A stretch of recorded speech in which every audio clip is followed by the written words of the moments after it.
आप सभी शिक्षक साथियों को मेरा नमस्कार। साथियों, जैसा कि आप सभी लोग अंतर जनपदीय ट्रांसफ़र का फॉर्म भर चुके होंगे और कुछ साथियों के शेष रह गए होंगे, तो वो सभी शिक्षक साथी जल्द से जल्द फॉर्म भर लें और कुछ ही समय बाद जो है आपकी अंतर जनपदीय म्यूचुअल ट्रांसफ़र की भी प्रक्रिया शुरू हो सकती है। यानी कि आज नहीं, कल नहीं तो परसों 16 तारीख से वो स्थिति स्पष्ट हो भी सकती है और आज आदेश भी जारी हुआ था कि उस पर कार्य चल रहा है। और मेरा भी प्रयास रहता है कि जो भी सूचना अंतर जनपदीय ट्रांसफ़र यानी वो जो भी ट्रांसफ़र को रिलेटेड आती है उसकी सूचना आपको सबसे पहले दी जाती है। तो अब जो है नई अपडेट आ रही है और जो है सभी जनपदों से काउंसलिंग के लिए बुलाया जा रहा है। यानी कि जो साथी जिस जनपद में कार्यरत थे वहाँ से ट्रांसफ़र चाहते हैं, तो आप अभी जिस भी कार्यरत जनपद में हैं वहाँ पर आपकी एक प्रकार से डॉक्यूमेंट वेरिफिकेशन होगा। आपने जो भी भारांक से संबंधित डॉक्यूमेंट लगाए हुए हैं उनकी वहाँ पर अपडेट ली जाएगी और आपने जो फॉर्म भरा है वो भी जमा होगा। तो एक एक करके जो भी आदेश आए हुए उनको यहाँ पर देख लेते हैं। तो सबसे पहला आदेश है यहाँ पर सोनभद्र जनपद का है, जो कि 8/6/2023 को जारी हुआ था। वहाँ पर जो है जो आपका अंतर जनपदीय स्थानांतरण का जो ट्रांसफ़र का आदेश आया था उसका यहाँ पर संदर्भ लेने की बात की गई है और यहाँ पर बताया गया कि 8/6/2023 के जो पत्रांक है उसके जरिए बताया गया था कि इस वेबसाइट पर interdistricttransfer.upsdc.gov.in पर जिन भी साथियों ने फॉर्म भरे हैं उनको जो है 2, 3, 4, 5, 7, 8 में जो अनुमान लाभ के लिए भारांक के लिए जो साक्ष्य लगाए हैं उनके द्वारा तत्संबंधी सुसंगत अभिलेख साक्ष्य भी अपलोड करना अनिवार्य है। संबंधित शिक्षिकाओं को अंतर जनपदीय स्थानांतरण के ऑनलाइन आवेदन के उपरांत आवेदन पत्रों सत्यापन हेतु ऑनलाइन आवेदन पत्र का प्रिंट आउट सुसंगत अभिलेख साक्ष्यों सहित 2 प्रतियों में, तो यहाँ पर 2 प्रतियों में जमा करने के लिए बोला है ऑनलाइन आवेदन तिथि के 2 दिवस के अंदर। तो ये कार्य आपको ऑनलाइन आवेदन के 2 तिथियों में जो जमा करना है 2 दिवस के अंदर उपलब्ध कराना होगा, जिससे सत्यापन कार्रवाई निर्धारित समय अवधि के अंदर पूरी की जा सकेगी। तो यहाँ पर सोनभद्र में जो है 2 दिन के अंदर अगर आप फॉर्म भरते हैं सोनभद्र से कहीं और जनपद में ट्रांसफ़र के लिए, तो आपको जो है जो 2 दिन के अंदर आपको अपने जो भी आपने भारांक लगाया है, आपने जो फॉर्म भरा है उसको वहाँ पर सबमिट करना होगा और जो आपके डॉक्यूमेंट है उनके साथ आपको लगाना होगा। तो नेक्स्ट आदेश देखते हैं। तो नेक्स्ट आदेश जो है श्रावस्ती का है। यहाँ पर भी जो कार्रवाई है आप देख रहे होंगे, समय सारणी भी वही वाली लगाई गई। यहाँ पर 9 से 14 तारीख तक आपको फॉर्म भरना है। 10 से 18 जून तक मध्य रात्रि तक जो है जिला विशिष्ट अधिकारी द्वारा शिक्षक शिक्षिका के अभिलेख सत्यापन डाटा लॉक किया जाना है और राष्ट्रीय सूचना विज्ञान केंद्र द्वारा स्थानीय कार्रवाई 19 जून से 22 जून के मध्य की जाएगी और शिक्षिका स्थानीय पश्चात कार्य 27 जून से यहाँ पर किया जाना है। तो यहाँ पर समिति भी गठित की गई है जो कि जो अभिलेख सत्यापन में डाटा लॉक किए जाने हेतु कार्य को संपन्न करने के लिए, तो यहाँ पर जिला विशिष्ट शिक्षा अधिकारी को अध्यक्ष बनाया गया है और खंड शिक्षा अधिकारी महोदयों की भी ड्यूटी यहाँ पर लगाई गई है और MIS इंचार्ज जो हैं उनकी भी ड्यूटी यहाँ पर लगाई गई है। तो यहाँ पर संबंधित आवेदनकर्ता शिक्षक शिक्षिकाओं को निर्देशित किया जाता है।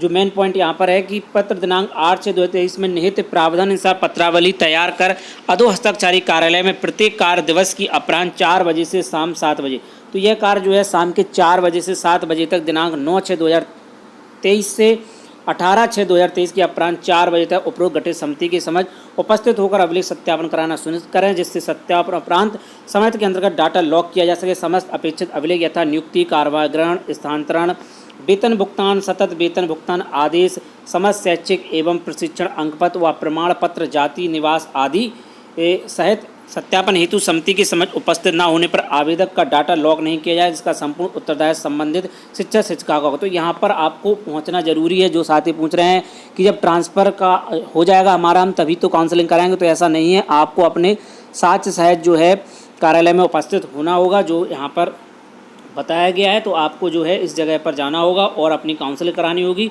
यहाँ पर उन साथियों को जाना है जो उस जनपद में अभी कार्यरत हैं, वहाँ से वो दूसरे जनपद में जाते हैं तो वहाँ नहीं जाना है। अभी आपको जहाँ पर आप कार्यरत हैं उसी जनपद में आपको अपने BSA ऑफिस से संपर्क करना होगा। और यहाँ पर जो आदेश ये देख रहे होंगे ये श्रावस्ती का है। तो यहाँ पर शाम को 4 बजे से 7 बजे के बीच आपके डॉक्यूमेंट का वेरिफिकेशन होगा। यहाँ पर आपका नियुक्ति का आदेश हो गया, कार्रवाई ग्रहण, स्थानांतरण हुआ है आपका तो वो वाला, और वेतन भुगतान, सतत वेतन भुगतान, यानी आपको समस्त शैक्षिक अभिलेख लेकर के वहाँ पर जाना है। ठीक है, तो ये जो है प्रक्रिया आप देख रहे होंगे। सतत जो वेतन के लिखा है तो वहाँ पर आप अपनी जो है लास्ट भुगतान जो मानव समुदाय पर आपकी सैलरी स्लिप होती है वो लेकर आप जा सकते हैं और बाकी वहाँ पर आपको मालूम चल जाएगा। तो आप एक बार वहाँ पर भी पता कर लें कि और कौन कौन से डॉक्यूमेंट लगने हैं। तो जो साथी श्रावस्ती जनपद के हैं वो वहाँ से अपडेट दे सकते हैं। तो नेक्स्ट आदेश देखते हैं। तो नेक्स्ट आदेश यहाँ पर अलीगढ़ का है।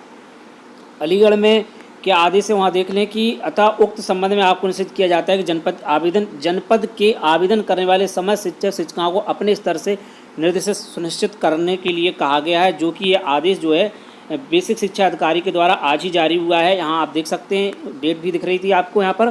तो निश्चित करें कि आवेदन करने वाले शिक्षक शिक्षिका 2 दिन के अंदर, तो यहाँ पर 2 दिन के अंदर कार्यालय में उपस्थित होकर 2 प्रतियों में निम्न पत्र जातियों के साथ 2 पत्रावली जमा करना सुनिश्चित करें, जिससे कि समय के अंतर्गत अभिलेखों को सत्यापन कार्रवाई सुनिश्चित की जा सके। एक ऑनलाइन आवेदन का प्रिंट आउट, वहीं पहचान पत्र के रूप में आपके सामने ऑप्शन दिख रहे हैं, जो वेबसाइट पर आ रहे थे वही है, और एक 10 रुपये के शपथ पत्र, मौलिक नियुक्ति पत्र, पदोन्नति आदेश यदि लागू हो, प्रथम विद्यालय में कार्यभार ग्रहण प्रमाण पत्र, वर्तमान विद्यालय कार्यभार ग्रहण प्रमाण पत्र, पारांक लाभ हेतु सचिव बेसिक शिक्षा परिषद के अधीन दिनांक 8/6/2023 की बिंदु संख्या 7, 8, 10 के सापेक्ष प्रमाण पत्र, समस्त शैक्षिक प्रशिक्षण अभिलेख, टेट, निवास, जाति, दिव्यांगता प्रमाण पत्र आदि की 100 प्रमाणित प्रतियां। तो यहाँ पर 100 प्रमाणित छाया प्रति लगनी है।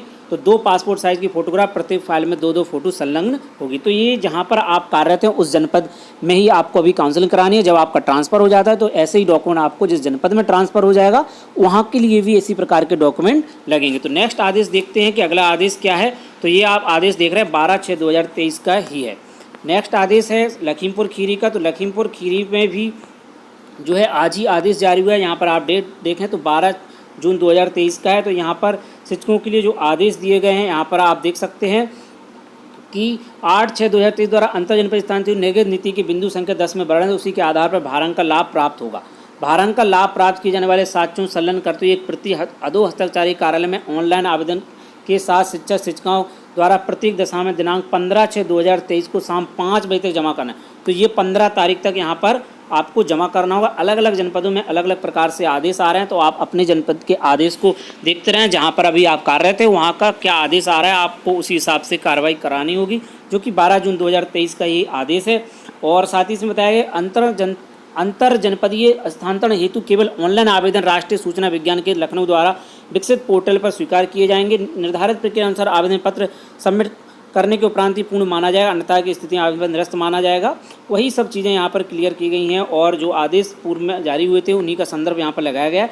तो मैंने आपको है 15/6/2023 को शाम 5 बजे तक जो है आपको अपना फॉर्म यहाँ पर शैक्षिक अभिलेखों के साथ और जो अन्य जनपदों में स्थिति स्पष्ट की जा रही है उन्हीं को देखते हुए आप आदेश लगा सकते हैं, क्योंकि किसी किसी जनपद में कुछ सूचनाएं अधूरी रहती हैं। तो आप उनकी चिंता ना करें, आपको जो भी सूचना प्राप्त हो रही है आप उसके हिसाब से लगा लें। वहीं सिद्धार्थनगर का देखें तो सिद्धार्थनगर का भी आदेश आज ही जारी हुआ है, जो कि 12 जून 2023 का है। यहाँ पर भी जो शिक्षकों को डॉक्यूमेंट लगाने हैं वो इसी प्रकार से ऑनलाइन आवेदन का प्रिंट आउट और पहचान पत्र, voter ID, PAN card, driving licence, photo, bank की पासबुक, आधार कार्ड, पासपोर्ट, 10 रुपये मौलिक मूल्य, शपथ पत्र, मौलिक नियुक्ति पत्र, पदोन्नति आदेश यदि लागू हो, और प्रथम विद्यालय कार्यभार ग्रहण प्रमाण पत्र, भारांक लाभ हेतु दिनांक 8/6/2023 की बिंदु संख्या 7, 8, 10 के सापेक्ष संबंधित प्रमाण पत्र और समस्त शैक्षिक अभिलेख आपको यहाँ पर लगाने हैं, वो भी 2 फोटो के साथ और 2 फाइलों में आपको ये प्रमाण पत्र आपको लगाने हैं और आपको जो कि काउंसलिंग वहाँ पर करानी होगी, यानी कि आपको अपने शैक्षिक अभिलेखों की प्रति वहाँ पर ले जानी होगी। लेकिन इसमें जो है समय कब दिया है, कब कब जाना है, इस बारे में यहाँ पर नहीं बताया गया है। तो आप जो है जब आपका फॉर्म भर जाए उसके तुरंत बाद ही आप चले जाएँ तो ज़्यादा बेटर रहेगा, उसमें इंतज़ार ना करें। यहाँ पर देखिए ये लिखा है यहाँ पर उक्त के क्रम में आपको निश्चित किया था आवेदन करने वाले समस्त शैक्षिक अभिलेख अपनी स्तर से करें कि शिक्षक द्वारा आवेदन करने के 2 दिन के भीतर, यानी कि आपने जिस डेट को फॉर्म भरा है उसके 2 दिन के अंदर आप ये अभिलेख लेकर के जाएं। तो जो भी साथी फॉर्म भरा है वो पहले से अपने डॉक्यूमेंट बना करके रखें। आप ये ना सोचें कि आपकी जब ट्रांसफ़र आदेश आ जाएगा, आपका नाम आ जाएगा लिस्ट में तभी आपके ये डॉक्यूमेंट लगे, तो ये पहले लग रहे हैं। आपको काउंसलिंग करानी है, जो आपने डॉक्यूमेंट फीड किए हैं उनको लॉक करना है। इस वजह से ये आपको अपने जनपद की डेट को देख लेना है कि कब आपकी काउंसलिंग होनी है। तो साथियों ये अपडेट थी जो कि इन 5 जनपदों से आदेश जारी हुए हैं। तो साथियों इस वीडियो को आप अधिक से अधिक शिक्षक साथियों के पास शेयर करें, जिससे कि उन्हें भी अपने डॉक्यूमेंट की लिस्ट बनाने में आसानी होगी, साथ ही वो अपने जनपद की सूचना से अपडेट हो सके। तो साथियों मिलते हैं किसी नेक्स्ट वीडियो में नई अपडेट के साथ, नई जानकारियों के साथ। जय हिंद।